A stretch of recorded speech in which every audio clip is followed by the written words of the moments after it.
Navratri special week पर आपके serial से रिलेटेड स्पेशल वीडियोस 26 सितंबर से 2 अक्टूबर ओनली ऑन सब न्यूज टॉक।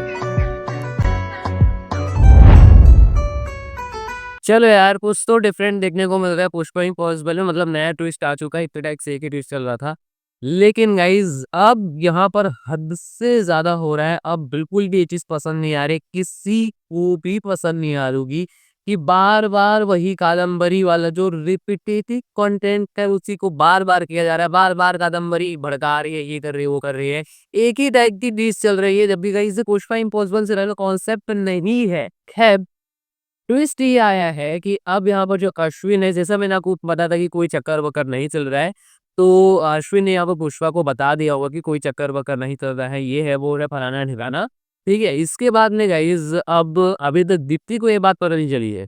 तो गाइज जिस तरीके से अश्विन ने पुष्पा को समझाया उस तरीके से अश्विन दीप्ति को भी समझा सकता है, लेकिन ये कहानी कैसे बढ़ेगी? तो गाइज इसीलिए धीरे धीरे धीरे धीरे दीप्ति को पता चल जाएगा। फिर जब एकदम से दीप्ति को पता चलेगा ना, उस टाइम पे फिर अश्विन और दीप्ति के बीच में होगी लड़ाई, जबरदस्त वाली लड़ाई होगी। और उस टाइम पे फिर इन दोनों के आपसी जो संबंध है वो सही होंगे। हालांकि गाइस यहाँ पर अंजना जरूर आएगी अपने मतलब इनोसेंट साबित करने के लिए अश्विन को कि उन दोनों के बीच में कोई भी संबंध वगैरह ऐसा कुछ नहीं है। तो गाइस यहाँ पर अंजना ही सबको ठीक करेगी। आई थिंक जब दीप्ति और अश्विन में लड़ाई हो रही होगी उस टाइम पे अंजना आएगी और बताएगी कि ये सब कुछ मतलब कोई ऐसा नहीं जैसा सोच रहे हैं वैसा नहीं है। एज अ फ्रेंड के रूप में ही यहाँ पर जो अश्विन है वो उसका केयर कर रहा था कैंसर की वजह से।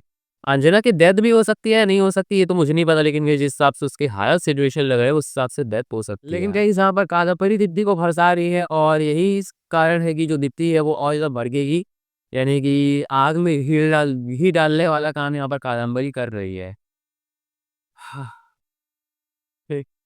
तो गाइज अब आगे देखने में इंटरेस्टिंग रहेगा कि अश्विन का क्या कुछ चलता है, यहाँ पे आगे क्या कुछ होता है। अश्विन चेंज हो चुका है, बहुत लोग को पसंद नहीं आ रहा है, लेकिन गाइस फिर भी ठीक है। मतलब इतना भी बुरा नहीं है, ठीक ठाक ही मुझे लग रहा है। बाकी मैं बाकी के रिप्लेसमेंट्स देखता हूँ तो उतने अच्छे नहीं लगते, लेकिन गाइस इस बार थोड़ा सा रिप्लेसमेंट सही है, बस शकल दही फर्क है, बाकी चीजें एज इट इज है, तो मुझे ठीक ठाक लग रहा है। अब रिप्लेस हो चुका है तो क्या कहे यार, ये मतलब उसको कह सकते हैं कि स्वीकार तो करना ही पड़ेगा, एक्सेप्ट तो करना ही पड़ेगा। बाकी आपका ओपिनियन जरूर शेयर कीजिएगा। मिलता हूँ किसी और नए वीडियो में, तब तक के लिए जय हिंद।